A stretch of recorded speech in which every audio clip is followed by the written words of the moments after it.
Alors en guise de transition vers une deuxième partie où on va essayer de construire des solutions à ces différents problèmes, on aimerait vous convaincre, si c'est nécessaire, qu'il reste un vivier prometteur de jeunes motivés. Et donc pour cela, nous allons diffuser un court film qui a été réalisé avec 4 de nos jeunes collègues, soit venant d'être nommés, soit en cours de nomination. Si on pouvait avoir ce film. J'en profite pour demander aux participants de la deuxième partie de me rejoindre, s'il vous plaît.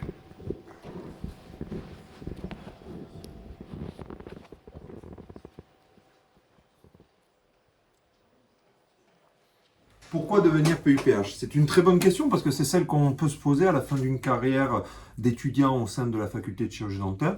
Pour moi, ça a été une vraie révélation. J'ai eu envie d'aller au-delà, d'avoir un exercice collégial avec un grand groupe qui soit au sein de la faculté, l'exercice en groupe au sein de l'hôpital, mais aussi comme on peut le faire ici dans cette équipe de recherche, travailler en groupe avec une diversité, un peu comme le microbiote qui est le cœur de mon travail.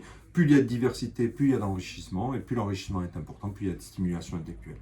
Donc je crois que ma première motivation, ça a été de la vie collective, et aussi, il faut se le dire, l'excellence qu'on peut avoir à travailler dans un institut comme l'hôpital, comme l'INSERM ou comme la faculté. Actuellement, j'envisage une carrière universitaire après être devenu praticien hospitalier. Mais cette carrière universitaire, je l'envisageais effectivement déjà depuis l'internat, notamment pour une grande curiosité que j'avais vis-à-vis de la recherche fondamentale, ça depuis le lycée, et aussi une appétence pour la pédagogie qui m'est venue progressivement au cours de mes études de médecine. Et c'est pour ces 3 raisons que j'envisageais une carrière universitaire. Mon métier de clinicien qui me passionne et cette volonté de poursuivre une carrière de recherche notamment fondamentale et des envies d'enseignement dans la suite de ma carrière. Après mon internat, j'avais besoin d'approfondir mes connaissances en chirurgie vasculaire. J'ai donc, grâce à ce poste de chef de clinique, pu intégrer une équipe de chirurgiens vasculaires qui m'ont apporté leur soutien et qui m'ont accompagné pendant mon cursus de formation. J'ai donc pu gagner en expérience et en sérénité. De même, ce poste de chef de clinique nous donne accès à une double mission de recherche et de pédagogie. Cette double mission, elle permet d'améliorer les soins de santé.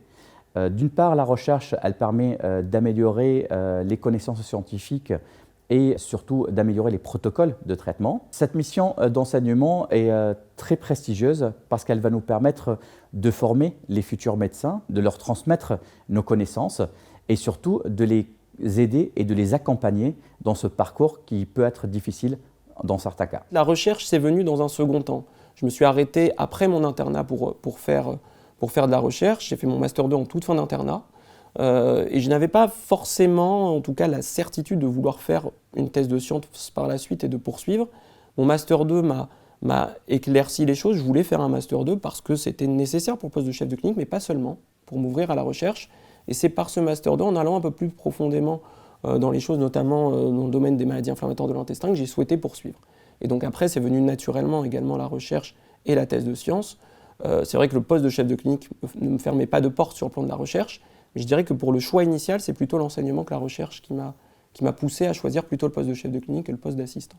Le plaisir de contribuer au service public pour l'autre et pour la nation, et ce qui me fait encore plus plaisir, c'est cette diversité de bouillonnement qui existe. J'ai la chance, moi, d'avoir une activité hospitalière et je rencontre plein de praticiens au sein de l'hôpital qui ont chacun, mais qui va du chirurgien dentiste jusqu'au médecin et même l'interaction avec tous les acteurs de la santé. Au sein de la faculté, c'est pareil, c'est que j'ai la chance d'avoir ma formation continue en permanence, puisque quand je change de service, je peux rencontrer des connaissances différentes, que ce soit en parodontologie, en chirurgie orale, en réhabilitation, qui ne sont pas mes corps de métier, mais tous les jours, j'ai la chance de les rencontrer et travailler. Et puis pour moi, le grand avantage, c'est la recherche. C'est celui qui nous permet de se transcender, d'aller chercher un peu plus loin que ce qu'on fait, pour peut-être se pousser dans nos derniers retranchements, mais la chance de travailler avec des gens exceptionnels, des horizons différents, une intelligence différente, et tout ça, ça nous permet, nous, de bouillonner au sein de notre équipe, et aussi la valorisation de temps en temps avec les papiers, qui fait un peu comme gagner notre petit match de rugby à nous. Il est de plus en plus difficile d'emmener des internes vers le statut de chef de clinique par rapport à celui d'assistant, et pas que par rapport à l'accès au secteur 2 qui maintenant se réduit à 1 année, mais aussi par la charge et la lourdeur de travail que ça leur demande en plus.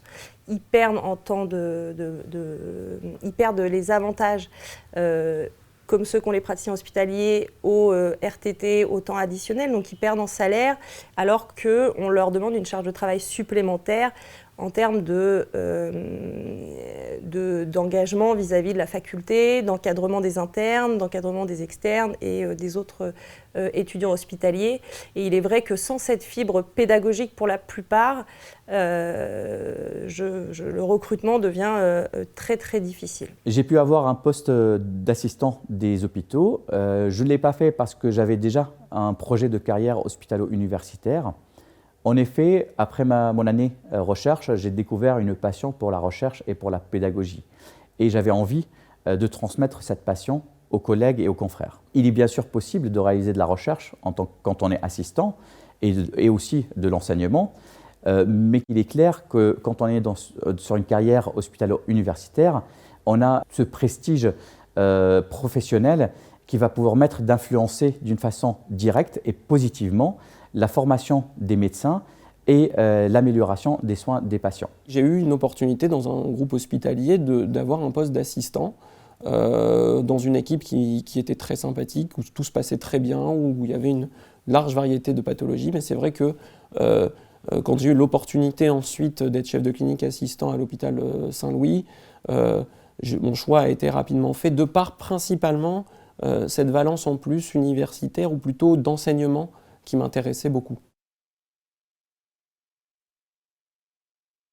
Effectivement, déjà, il y a la mobilité qui pose un certain problème, l'âge avançant, et notamment le financement de cette mobilité. Il y a des moments, notamment sur le plan de la recherche, quand on va faire un master 2, une thèse de sciences, ou quand on va aller vers la mobilité, où là, pour le coup, on ne va plus être payé par l'hôpital, où il y a une vraie bataille pour obtenir des financements. Et ça, je trouve que ça a été peut-être le plus gros obstacle. Alors, le plus gros obstacle, la plus grande difficulté que j'ai rencontrée. Alors j'ai pu avoir des bourses pour mon master 2, ma thèse de sciences, pour ma mobilité à venir, je l'espère également, mais c'est un vrai obstacle, c'est des dossiers à remplir, c'est vraiment quelque chose de long. On se sent parfois peut-être pas assez aidé dans ces formalités, mais qui ne sont pas vraiment des formalités.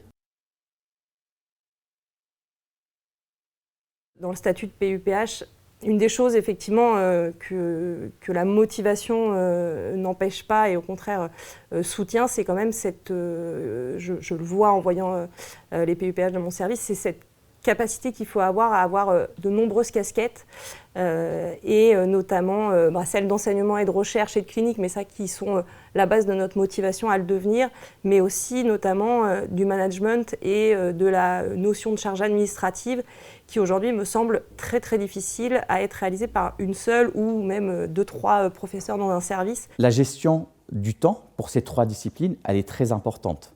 De même, il est très important d'avoir un équilibre entre son travail et sa vie personnelle. Les inconvénients, c'est vrai qu'en termes de charge de travail et de durée de travail, il est parfois difficile, notamment au début du clinica, je pense, de trouver le juste équilibre entre sa vie privée, sa vie personnelle et sa vie professionnelle. Ça, c'est vrai que c'est une réalité. Alors après, il faut, à mon sens, personnellement trouver sa voie et trouver son équilibre. Et je dirais que ce n'est pas insurmontable non plus de trouver cet équilibre. Et ces obstacles, effectivement, sont arrivés au cours du clinica. Un obstacle financier. Le début de la seniorisation m'a permis d'augmenter en salaire par rapport à celui d'interne. Mais la vie avançant et les contraintes financières aussi, et le questionnement autour de la rémunération, notamment avec les avantages que procure le statut de praticien hospitalier sur les RTT, sur les temps additionnels, que je savais que je ne pourrais pas avoir en tant que statut universitaire, m'ont effectivement fait réfléchir. Alors qu'en prenant le statut universitaire, effectivement, j'allais augmenter en temps de travail et en charge et en responsabilité. Je dirais que peut-être un des points qui est difficile et qui est vu comme étant difficile, c'est peut-être aussi la rémunération financière. Quand on compare par rapport à la population générale, c'est difficile à dire qu'on est mal payé. Après, c'est vrai que quand on se compare à notre âge avec d'autres médecins en ville ou à d'autres métiers de la vie civile, on peut se considérer comme étant mal payé au vu du nombre d'heures et de ce que l'on donne. Ouais, les obstacles, ils existent, mais ça rend encore plus la victoire heureuse. Donc, c'est ce qui te permet d'aller chercher quelque chose de plus. Et c'est pour ça qu'on oublie les obstacles et on en retient que le bonheur d'aujourd'hui travailler dans l'institution qui est l'hôpital, la faculté et aussi l'institut de recherche. Être professeur des universités nous permet d'avoir un impact direct et positif, bien sûr, sur la santé publique, en influençant de façon positive la formation des médecins, la formation des jeunes médecins et aussi les travaux de recherche. Je pense que pour nous, participer à la formation de la prochaine génération des professionnels de la santé est une source de satisfaction qui nous permet d'accompagner les jeunes médecins et aussi de leur transmettre nos connaissances.